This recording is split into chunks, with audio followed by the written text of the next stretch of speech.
Okay, hello everyone and welcome to GTA 3, the Definitive Edition. I have never completely played GTA 3, like never completed through to the end, so this is gonna be a first time. Can I? Oh wait, new game. Whoops. You can only save once you're in the game, not earlier.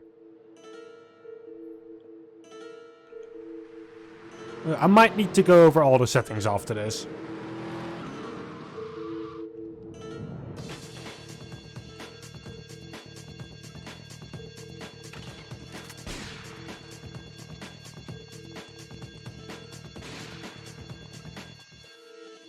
Sorry, babe. I'm an ambitious girl.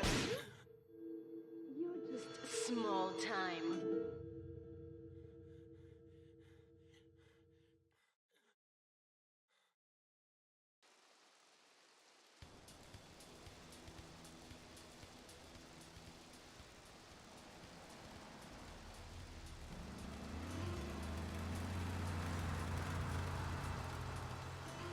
Liberty City is in shock today as the police and emergency services deal with the aftermath of a devastating attack on a police convoy this morning. As yet, no details have been released about the prisoners being transferred in the convoy, and no group has claimed responsibility. The convoy left police headquarters early this morning for a routine transfer of felons to Liberty Penitentiary. The attack took place on the Callahan Bridge, leaving few witnesses and the bridge itself severely damaged. Some of the convicts are thought to have perished in the explosion that followed the initial attack. Revelations as to the professionalism of the attack struck police hours afterward, when identification of the missing felons were further hampered by an attack by computer hackers on police headquarters databases. With the Porter Tunnel project falling behind schedule, this disaster leaves Portland isolated from the rest of the city.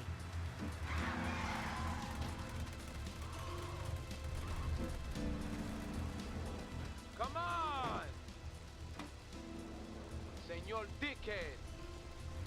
It's no problem to kill you. You're gonna be sorry.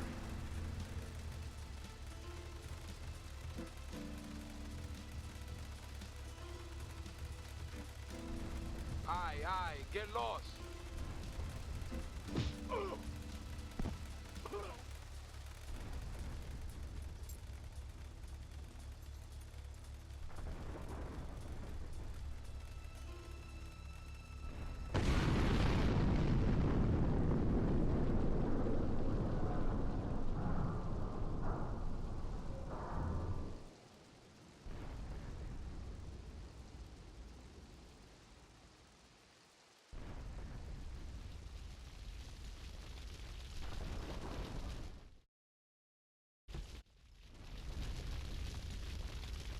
A place on the edge of the red light district where we can lay low, but my hands are all messed up, so you better drive, brother.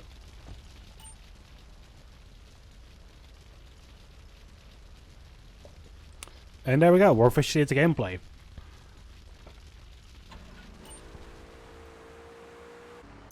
Now, how are my settings looking?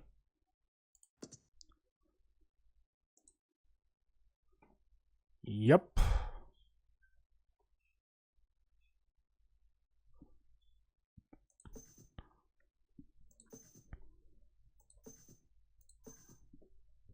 Alright, good.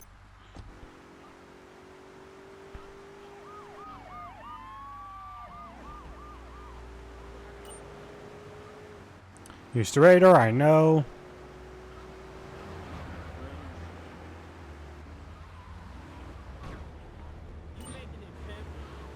Now my game is currently running on 30 FPS, which could be because of the weather. I was running 50 earlier, so...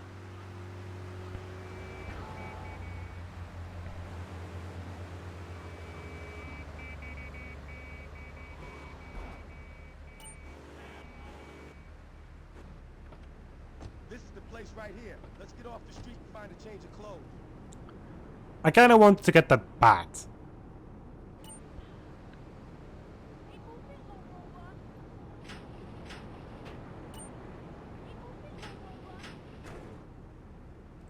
And yes, I will be using the save function quite a lot. I know this guy. He's connected. His name's Luigi. Me and him go back, so I can probably get you some work. Come on, let's head over there. Yeah, I just want to get the bat.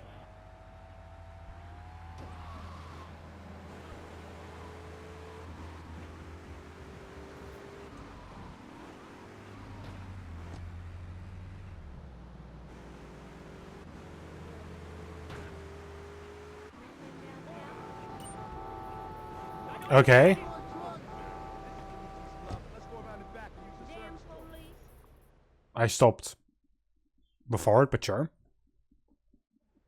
Well, I came to a stop just before it for some reason. I initiated the brake, but I didn't brake that hard. Wait here, man, while I go in and talk to Luigi.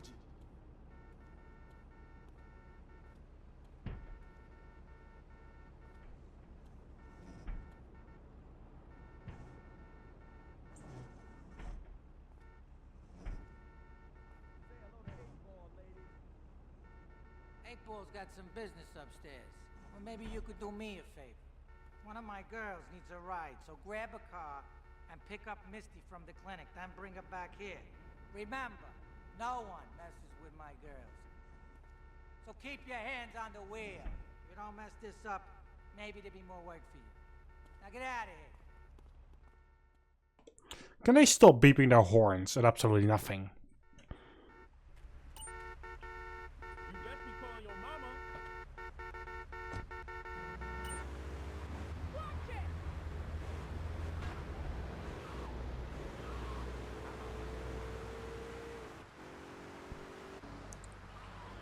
And we now have to pick up someone.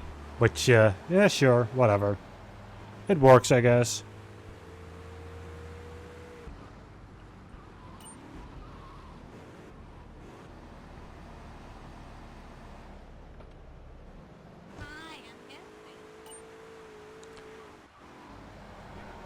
I don't really care about your name. I just need to bring you to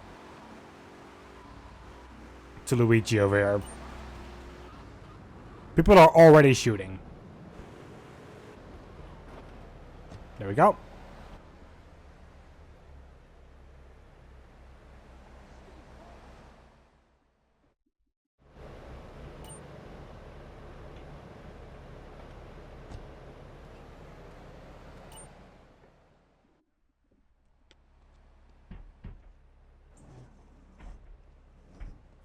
Luigi said to give you this, so here, take it.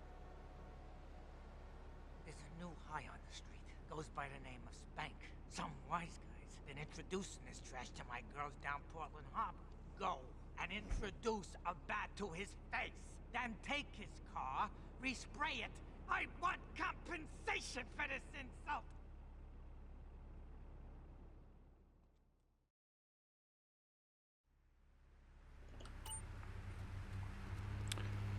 Pick up the bat. I mean, I already have a bat, but sure.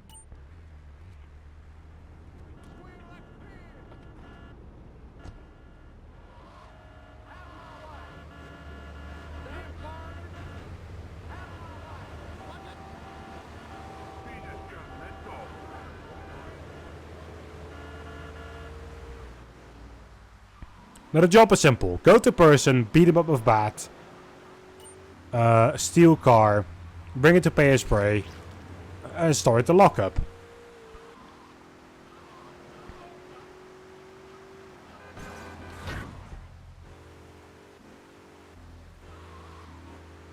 I do have to say though, I can absolutely not drive in these games.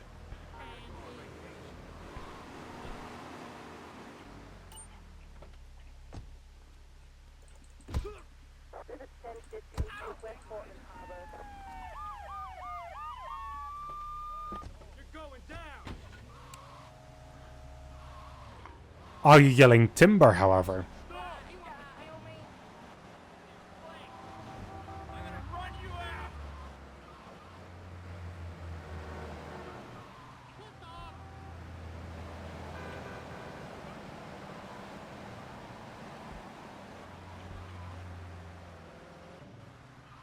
Luckily there's a pay spray right here.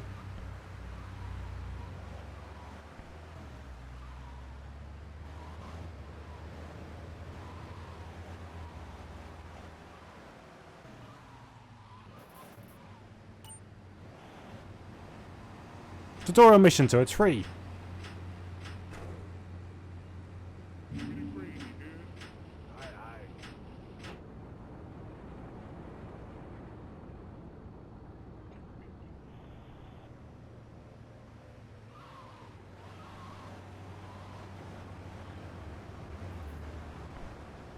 Also, I would rather go this route, since to me it's more direct.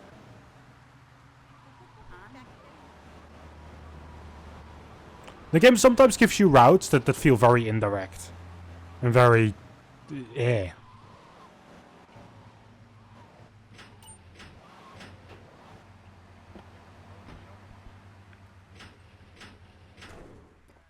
Alright, mission done.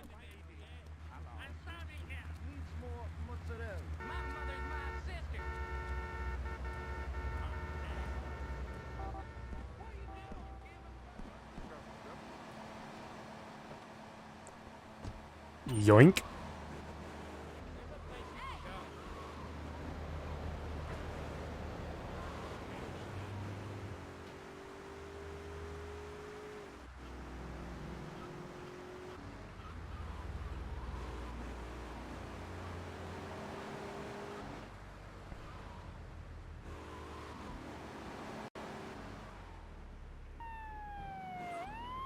Okay, that's the right button.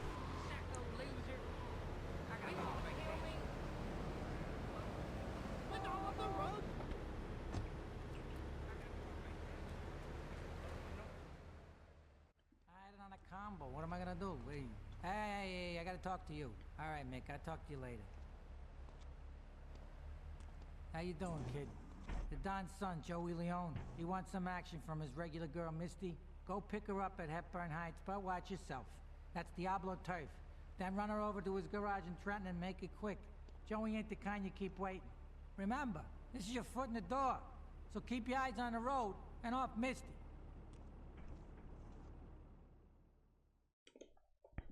Yeah, sure.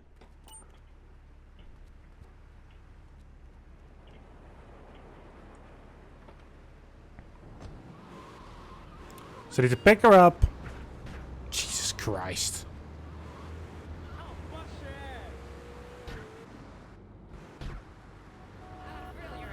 And then deliver her to one specific person.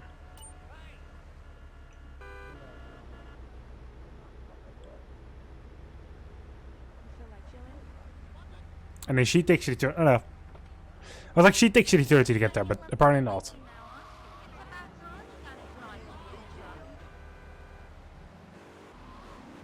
Take her to Joey's. Sure.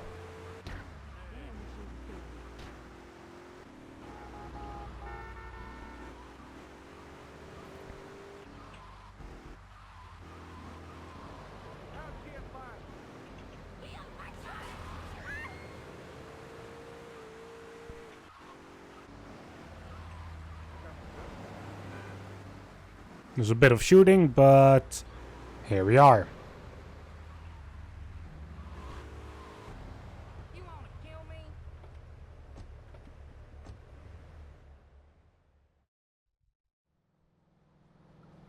Job done.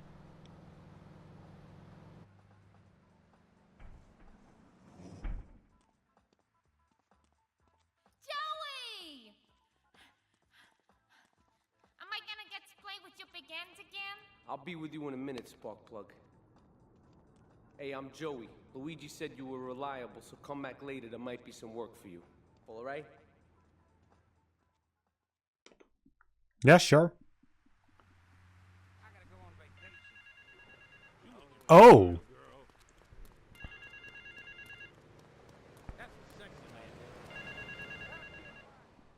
This is a mission that doesn't truly show up, but I still want to do it. Marty Jocks.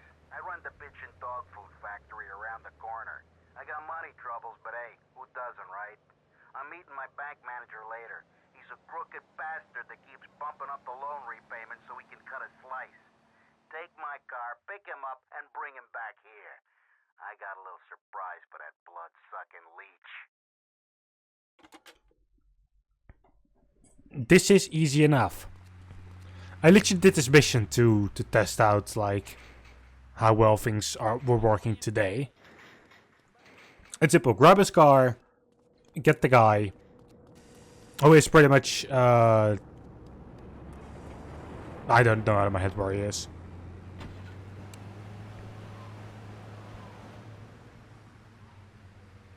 No, he's rather close by. Pick him up and just bring him to the guy. And then just trash his car.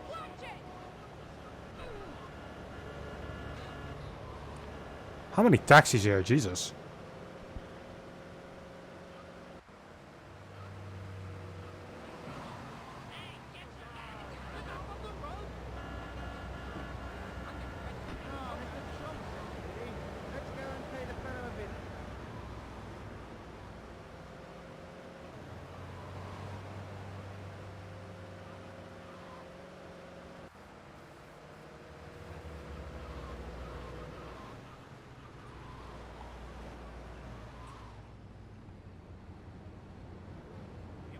Come on, open the gate. Thank you.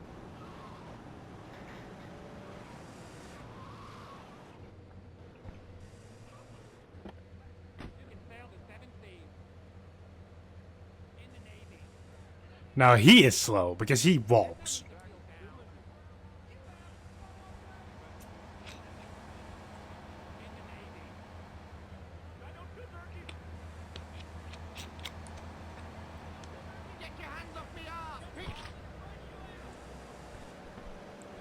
And now time to bring this car to the crusher.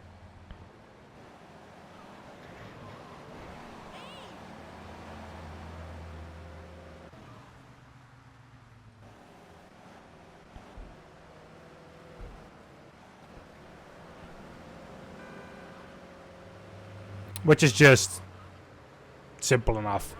I think I just literally drive down this road till you're practically there. Out of the way. Out of the way.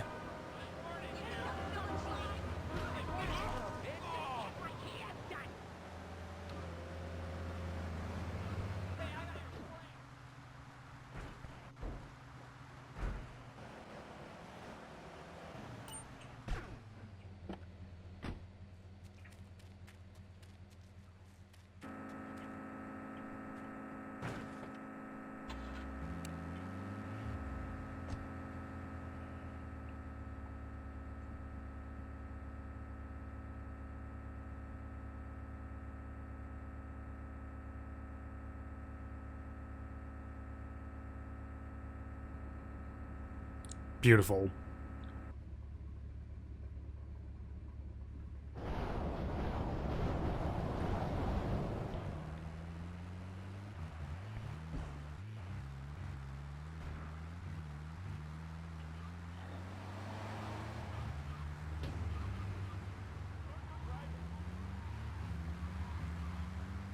Let's see.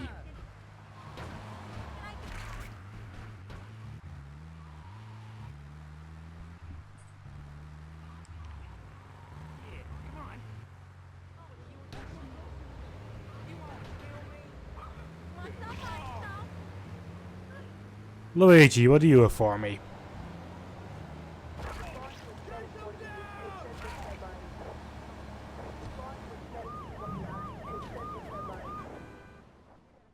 Pump action pimp. Ah, this mission.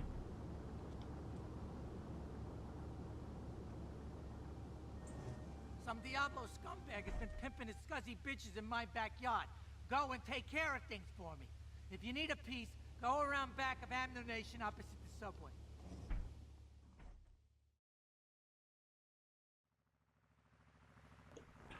Yeah, this mission is easy enough.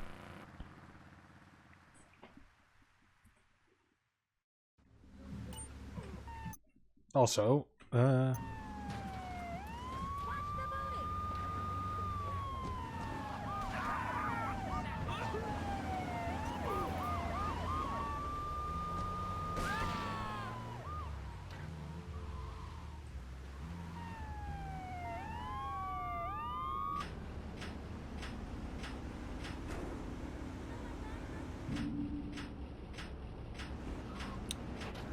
Oh, Jesus Christ.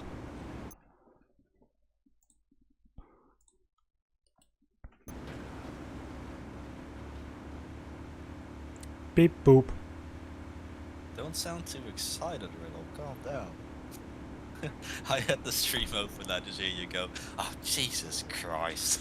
Well, yeah, no, that's more because of the cop behind me as well. And because of you doing question mark LLAC instead of just cop. I want it to be special this time, you know. I want to keep doing the same thing over and over. Look at that cop, though. Yeah, that. Why do you fit? Well, you're not using that van again.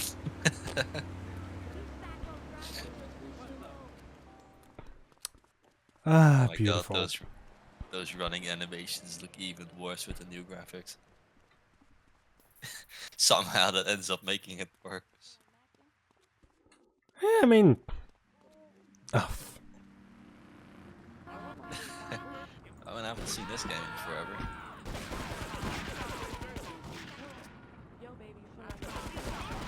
Oh, you just got destroyed. Nope.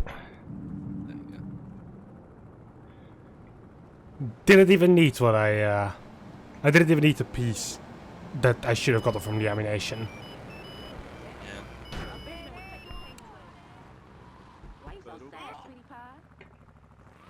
Is it laying here or not? Is it that? Nope. It gets apparently despawns so the mission is done. Fuck. Unless he says that he has it.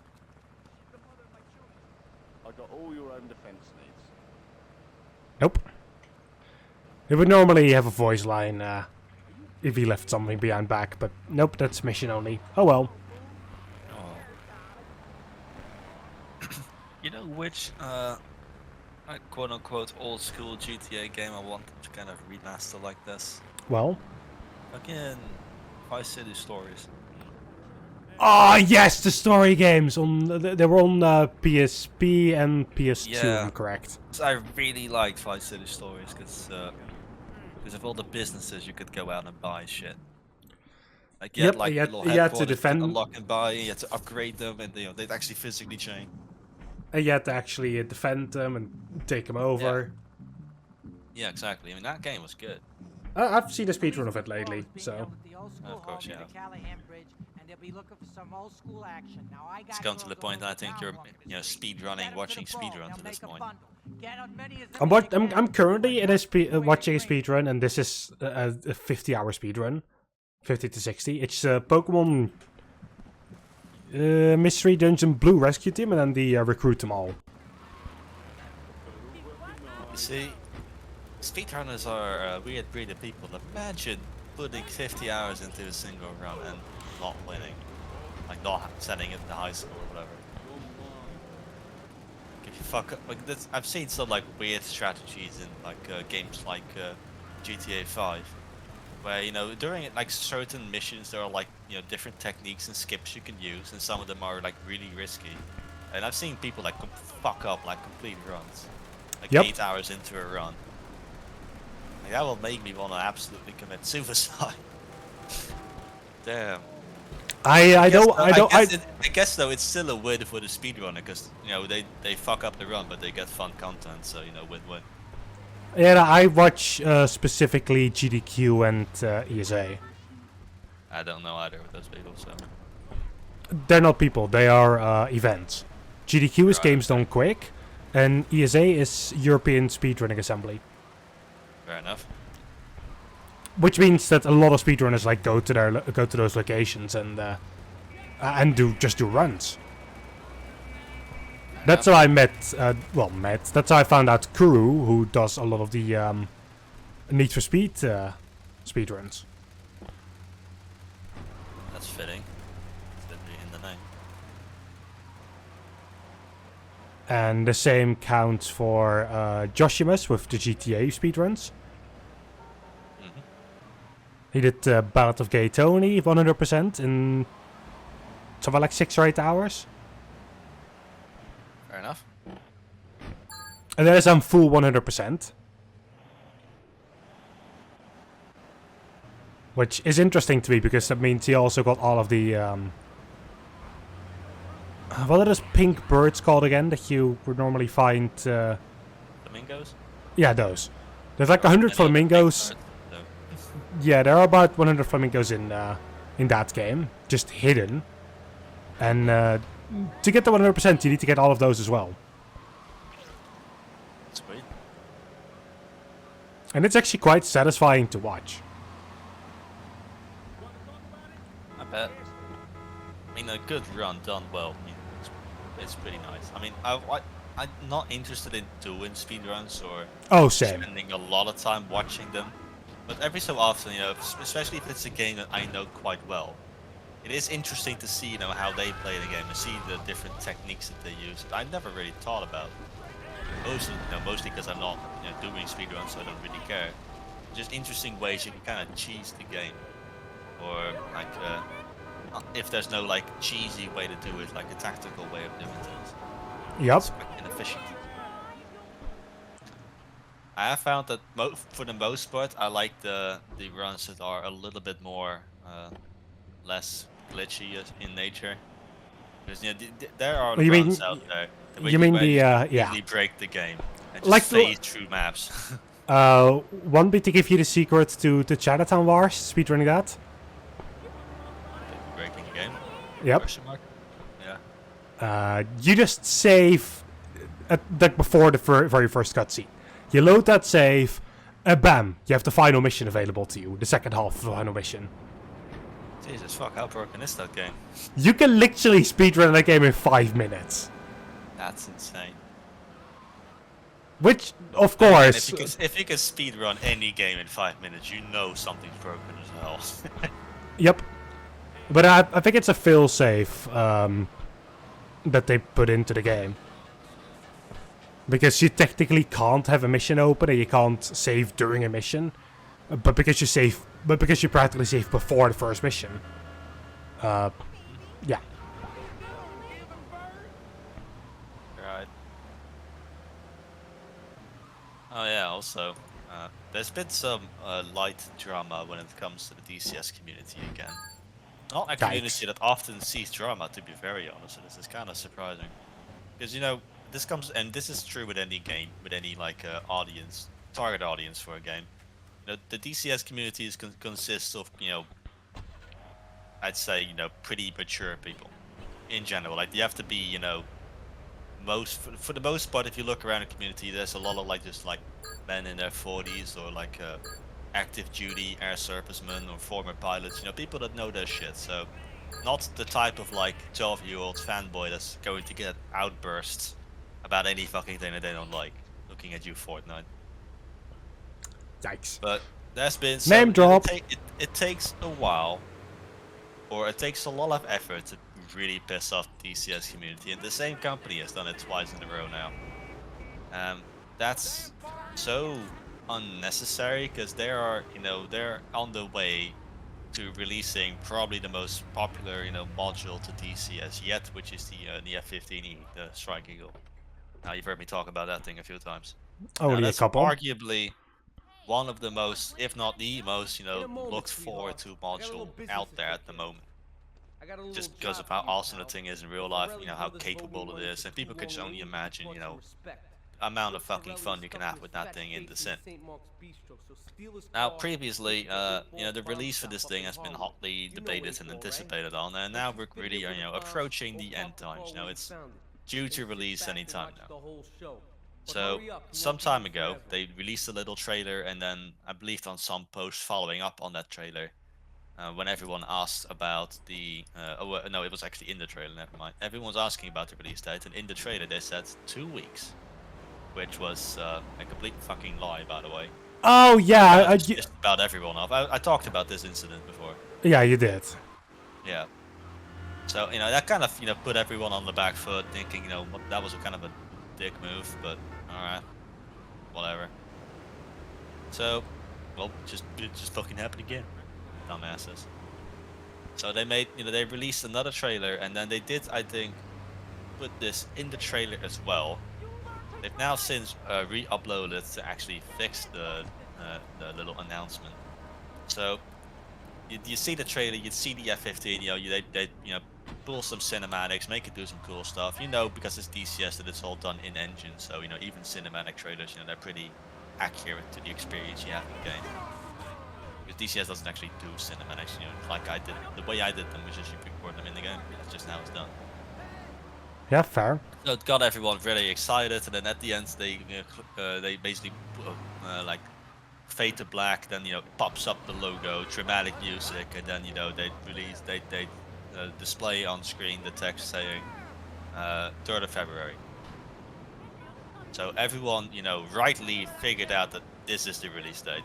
It's coming. Finally, it's coming. That was wrong. That was the pre-order date. We still don't know fuck all about the release date. Oh, for fuck's sake. And everyone's just slowly losing their minds over this. It's like, God damn it, dudes. Really? For fuck's sake, mate. Because, you know, because this same company has released other modules for DCS. You know it's gonna be good. You know it's gonna be quality. Especially, you know, considering the type of airframe that they're, you know, replicating this time. And someone in their, like, PR department or media department is just so fucking brain dead that it's costing the company a lot of like positive PR. They don't have a perfect track record. They've released 2 modules so far, but both of which are at the moment in pretty decent state. But one in particular, the Harrier, the one that goes up and down like a VTOL, and that's released by them as well. If you buy that today and play it today, it's pretty fucking good, but that didn't used to be the case. Now, you know just about as anyone else now that DCS is a complicated fucking game. Yep. It takes quite a bit of effort, especially if, you know, you're doing it on your own and you're not you know, with a community or with friends or whatever. You know, to really self-study, you know, a whole fucking fighter jet. You know, even like the most basic principle as, you know, figuring out what does what in the cockpit, or even how to turn the fucking thing on, or how a specific weapon operates, or whatever the hell. Don't even forget about, you know, doing all that in one mission, just starting it up, you know, taxiing, taking off, doing, you know, proper comms, using weapons, navigating, the whole kit. Complicated. We all know that. Yep. Nothing new. Now, what's even more complicated is if you release a module and then basically overhaul a component of it every update. So people would be learning how to use the complicated fucking thing, only to find out a couple of weeks later that all of their learning process has been completely undone because they've changed the way it works. That became really frustrating for a lot of people really fucking quickly. Yeah. Which I can understand. Now, but obviously now the thing is pretty much, you know, feature complete and done. So we don't have much more of that shit happening, and at the moment it stands as one of, you know, the best developed modules. But, you know, the process in which it was developed left a lot to be desired.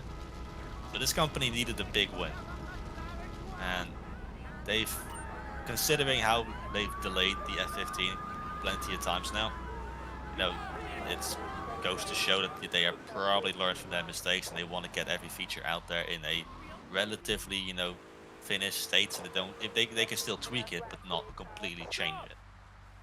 So, you know, they were set, you know, on making a big victory here, and then, you know, stuff like this just keeps putting this company in a bad light, even though, I mean, they really don't need that right now.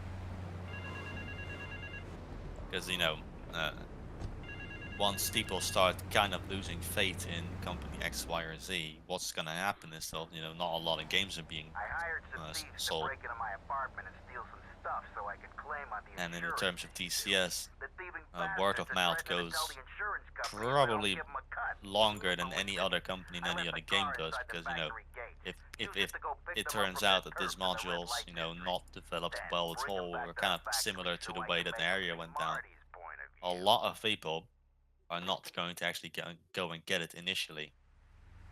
Now that's fine, but you can't announce your pre-order and completely fuck up the date for the release date, make people think one thing while you're actually trying to tell them something else. And Yeah. and the final nail in the coffin happened when, again, one of the, I'm pretty sure it's a PR guy, it's not the actual CEO of whatever company they are, but went on the internet and kind of started complaining to the people for getting his message wrong. This is the same guy probably that put that 2 weeks in the trailer, and at the moment we're all just kind of sitting here struggling to even comprehend what that guy must be thinking when he puts those things on the internet. It's like, what do you expect people will think? Come on, dude. Nobody wants to see a pre-order date. We all want to see a release date. Yeah, we don't give a fuck about the pre-order date, to be very... I mean, I was gonna fucking pre-order it anyway, but because I know I'm gonna get it. Yeah, but like now I'm considering not doing it. Yeah, but like in general terms, people don't care about pre-order dates. People want to see an actual release date. Oh yeah, exactly. I mean, I don't give a shit about, you know, when the pre-order comes.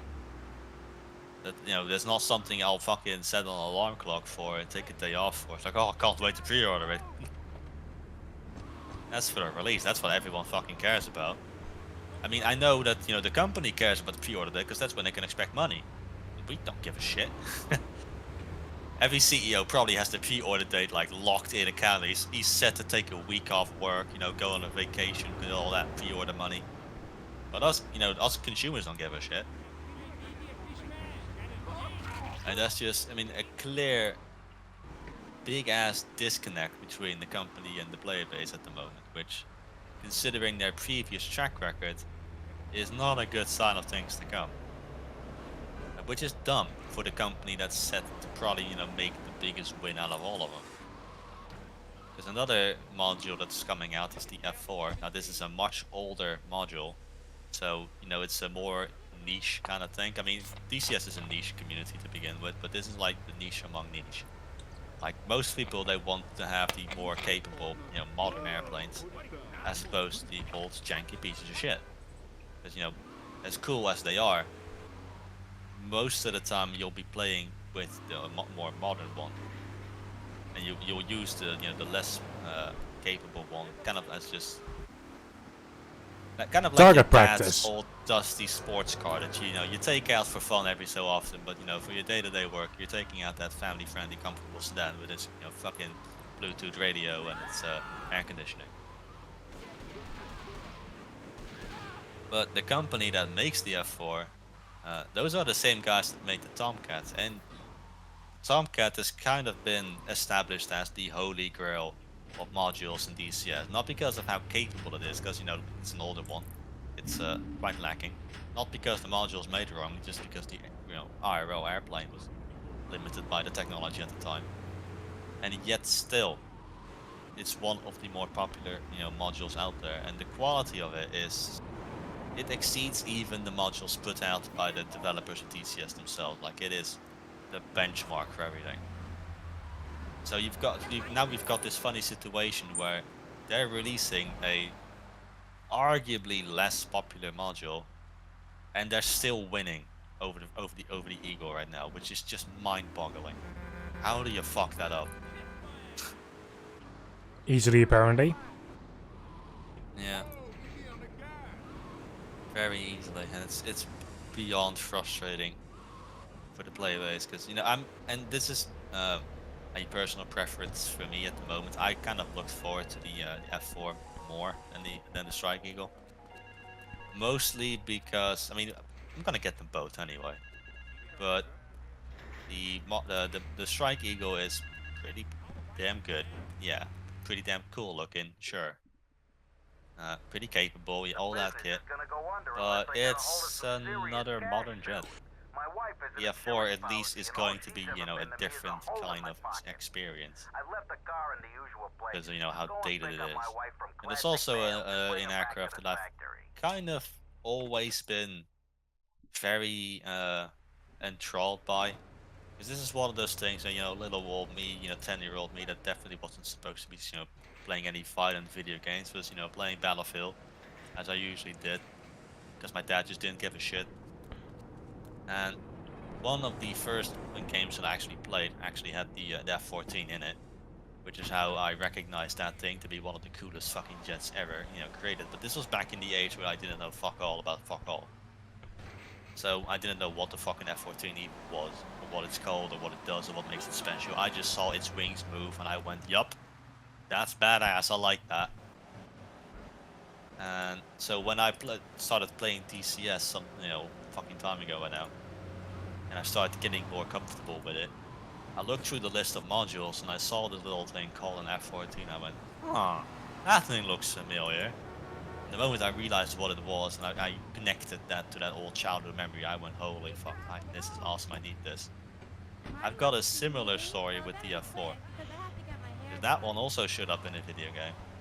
More modern one than the F-14 one, but you know, still came out fucking forever ago. And I couldn't help but just think to myself that thing looked fucking awesome. Do you also still know which game that was, or? Yeah, it's Battlefield Vietnam. Ah. One of my favorite games ever, actually. It definitely doesn't stand the test of time now. It's aged. But back in the days, it were the glory days of, you know, gaming. I think that was an experience now, because this, you know, Battlefield games, they haven't really changed in nature. You know, they're shooting games, massive maps. You know, big team versus big team, strictly PvP back in those days. Didn't have a campaign or nothing. The campaign was like Battlefield 3, right? Yeah, I think Battlefield 3 was I mean, technically Battlefield Bad Company came out with a campaign first, but they were smaller games. So Battlefield 3, you know, the big title, was the first to actually come out with a campaign. And admittedly, that was a pretty good campaign. Good shit, like that. But, you know, back in the early days, Battlefield didn't do that. That was just strictly Call of Duty. They were the exact opposite of Battlefield back then. They were completely single-player focused, which is why I preferred those games sometimes. But so, and I had just come out of like a Call of Duty stint. So back in those days, you know, massive multiplayer games were very, I wouldn't say rare, but they were in the minority still. Like that was growing on people. So when the Battlefield games, you know, gave us our first taste of actual like big multiplayer, and because back then, because I was just a little kid, I didn't really. Thank you for the follow. Thank you. But I didn't really like give a flying heck about what multiplayer even meant. To me, they were just NPCs rolling around. Like I had no comprehension of that they were actually like actual people yet. That came later, of course, because you know, like I said, I was an idiot. And even when I did figure it out, you know, I still treated them as NPCs. I didn't really. I just wanted to shoot people, okay? But so you get this big ass open world with just. You got your own home base, they've got their own home base. You've got this massive map with vehicles just littered about, and you know, a couple of objectives to. It's not kind of like the conquest game mode. That's kind of the only one we had. I think there was a capture the flag as well, but you know, that one's always been less popular. And it was just so cool, because you could walk up to a fucking like aircraft carrier, just go into the captain's seat and then fucking sail that thing about. Meanwhile, other people could use the fucking carrier as like a spawn point and use the respawnable vehicles on the deck, you know, to launch airstrikes. And it just naturally, without even like doing much communication with anyone else, it became this massive team effort, which was just glorious to witness. Now this was enhanced truly in Battlefield Vietnam. Even though the vehicles themselves, they lacked in scale, there were just much more of them. Including the F4 that I just mentioned, which was one of the only ones that can actually drop napalm bombs, which obviously are kind of synonymous with the Vietnam conflict at the moment. And they were glorious. But the most fun thing that I'll never get out of is the fact that the Vietnam War, like the real life Vietnam War, had the best fucking soundtrack of any fucking war ever. Yes, I know that's a real statement I just made. Shut up. Okay then. The music that came out during those days, you know, you see that in every like Vietnam-focused movie or any video game. You hear the same, you know, genre of music that, you know, was popular around those days. You know, the music that all the soldiers in real life must have been listening to, and it's a fucking vibe. Now, one thing that Vietnam allows you to do in the game is in any vehicle you can actually, that was this built-in list of song that you can turn on speaker, and anyone else around you can hear them as well. So you'd just be, you know, you'd be grabbing a couple of fucking helicopters, you know, you'd load them full up with people, you go to an objective, and you just blast the speakers on, like go fly to the Valkyries, and just fucking vibe on your way to the target. And from the ground's perspective, the guys playing as the Vietnamese stick monkeys, they look up at the air and just see like a flight of like 4 helicopters coming. Meanwhile, you've got the fucking napalm raining down on you, and you hear this overwhelming music, coming closer and closer. I mean, that was a fucking experience and a half. Like, it was oddly interesting to play it from the Vietnamese perspective as well. But damn, that shit was intimidating. Fair. And at least, because I was always a little bit of a pilot nerd, so you'd always find me in some sort of helicopter or a fighter jet. Mostly the helicopter, but fighter jets were pretty cool. I didn't play them too often because I sucked at them, not because I didn't think they were less cool. In fact, I thought they were more cool, but like I said, I sucked at them. So again, the F4 there was quite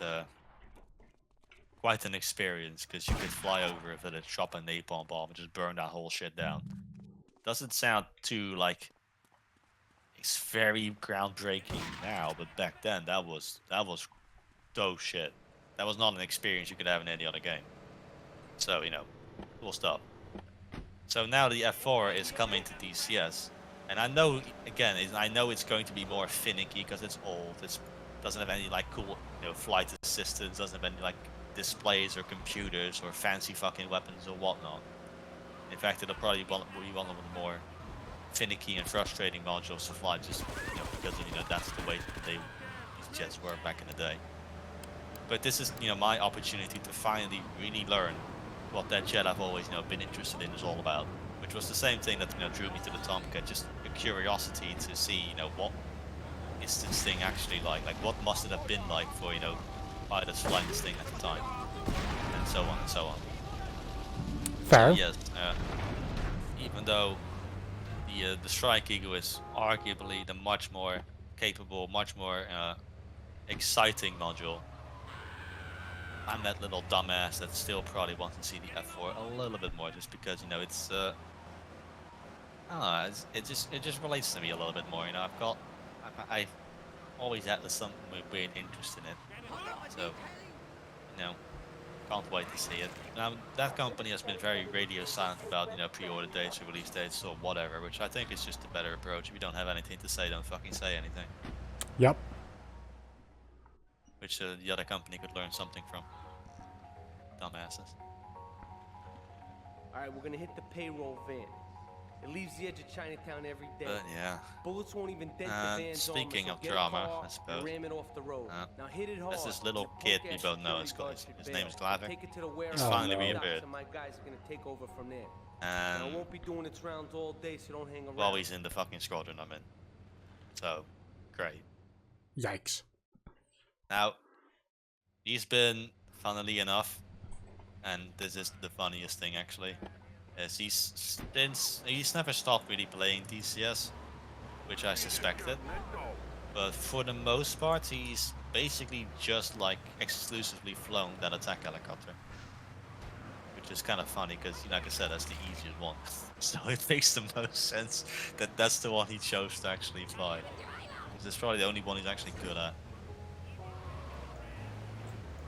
Now he has, because he wanted the moment I mentioned that squadron, he was like, "Can I join?" And I had to make it immediately obvious the fact that we weren't doing attack helicopters. We probably will add them in the future because this squadron used to be a lot bigger, and they did have groups for each, or for at least the most popular module. So we'll likely eventually go back into that.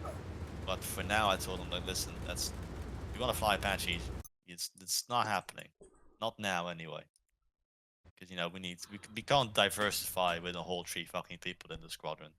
True. Mostly because, well, and he did ask that. He wanted to be the new commander for the Apache unit, and I think that's the worst idea ever.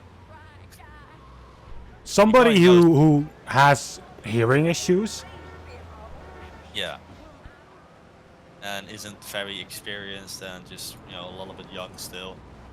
Yeah, that's not happening. You might know everything there is to know about that thing in DCS, but that doesn't mean that you'll be a good, I'd say, leader or whatever. People will not take him seriously enough. That's the concern, because like I said, the DCS community, they're quite a mature bunch. pretty sure that the 16-year-old Croatian boy is not going to be impressing them anytime soon. This is part of the reason as to why I don't want to be the commander of the Hornet Squadron. Like, I'm down with having like an instructor role and, you know, teaching people how to, you know, fly the fucking thing. But when it comes to making the actual decisions, you know, I'm not gonna be your guy. One, because, like I said earlier, I don't want the responsibility, but also because I don't think, you know, I know enough about, you know, military procedures and mission planning and all that kind of stuff. And people that would know, you know, the 40-year-old former pilot guys, they're not gonna fucking listen to me. And hell, I wouldn't even expect them to listen to me, for fuck's sake. Fair. So, if I already, you know, doubt myself like that, I'm pretty sure Glaving stands no fucking chance. So, and I told him this in no uncertain terms, saying, listen mate, that's not happening. So, you know, you can go back fuck yourself. And I just told him, like, I'd advise you to just come fly Hornets with us, because that'll allow you to actually fly with me and the other guy, since we're still refamiliarizing ourselves with it. And it'll allow us to build up the Hornet group more, and once that thing's built up, we can look into adding other airframes or whatever. And he was like, yeah, okay, that makes sense. So at least, you know, it didn't turn that into an argument, because that would have been frustrating as hell. The first day of talking, I'd already get into an argument with him. Wouldn't surprise me, by the way, but, you know, it would be frustrating. True. But we'll see how that turns out. The actual group's commander guy, he's a very, very busy person. He's a police officer in America, so I mean, that is a pretty out there kind of profession. Yep. Also means, you know, he's you could tell from talking to him, like, he's an older guy. He's pretty serious, knows what he's doing, but, you know, he's still a little bit on the busy side. And when he doesn't have time, you know, the time zones don't really match up, which I think is hilarious in a weird way, because the unit has always been based off of like a European time zone. The majority of the members were European, and they probably will continue to be. So I don't know why he subjects himself to this much horror, but oh well. If this works for him, it works for him. True. Don't know much about his day-to-day life or schedule to really join. Now there is someone else. So technically there are 2 commanders in the group, and the other person, you know, let me forgot the name because we don't interact much. Risky. She's quite distant lately, but I've been told by the other guy that it's because she's in the middle of moving houses, which, as fuck I know, is a ordeal and a half. Also, most of the fact that, you know, she was kind of forced into it unexpectedly because of a relationship that kind of fell through. So, you know, that tends to kind of fuck over your day-to-day life. Yep. You know, I've not experienced something like that, but I have experienced a move, which is quite a fucking workload to begin with. And adding being temporarily homeless on top of the list is not going to make things easier. Nope. But she is, and I was a little bit, you know, taken aback when I learned about this. This is a pretty interesting woman. I'm not sure how old she is. She sounds a lot older, like twice my age, I'd say. You know, she's talking about having a daughter, and not about going to have one, but around having one already. So, you know, quite old. And she has this, like, just fountain of knowledge about aviation. So you just know that she's doing something, you know, her career is probably related to aviation in some way. And you know that shit's real when you ask her about it and she goes, listen, I'd love to tell you, but I'm not allowed to. You just know there's some interesting fucking shit now going on behind the curtains there. True. Now, she did eventually release the name of the company she worked for. Pretty sure that wasn't entirely allowed, mind you. But someone guessed it correctly and she spilled the beans. which was he works for a aviation engine manufacturer by the name of Rolls-Royce. Now that's a big fucking player out there. Obviously, I relate them mostly to cars, but I forgot that they are in fact like a massive distributor of jet engines as well, if not one of the largest in the entire world. So, yeah, probably has a pretty big, important dealio there with them, which is why she wasn't allowed to fucking say anything. Now, I'm pretty sure we'll never actually get details about what it is she does precisely, but we can all speculate. Fair. I've seen her fly. She's not a fucking pilot. I can get you that one for free. that's not that. Absolutely not. But definitely, you know, a character that knows a fuck ton about everything. Which is exactly the type of person you want in a group like this. Someone that has that knowledge. level of knowledge, yeah. That in-depth insight over something. Something that me and Glavik just can never get close to.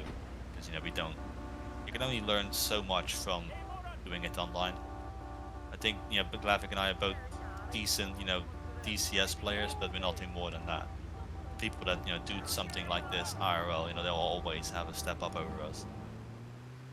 Which is not something I'm upset about in any way, because, you know, I know that I will never actually get close to a real life airplane. But if I will, it'll probably be as a passenger and nothing else.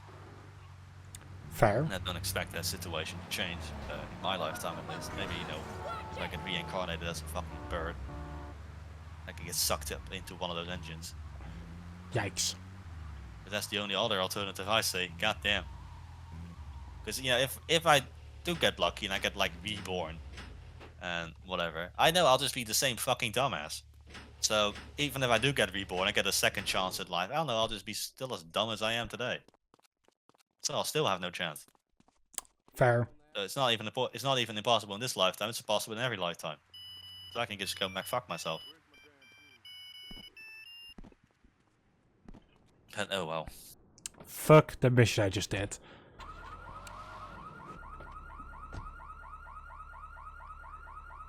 You know that GTA 3, you have to get that coupe money van, right? I think so. It's been a long fucking time. You have to ram into it until like the two guys inside just fuck off, and then steal it and put it at the docks in one of the storage units. Right. Yeah, I've had to repair my car twice. Nice.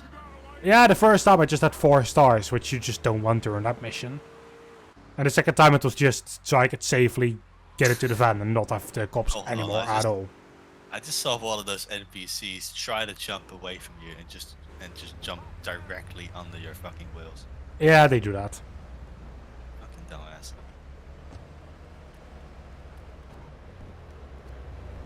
Actually, that phone is not going to be ringing. Alright. Joey!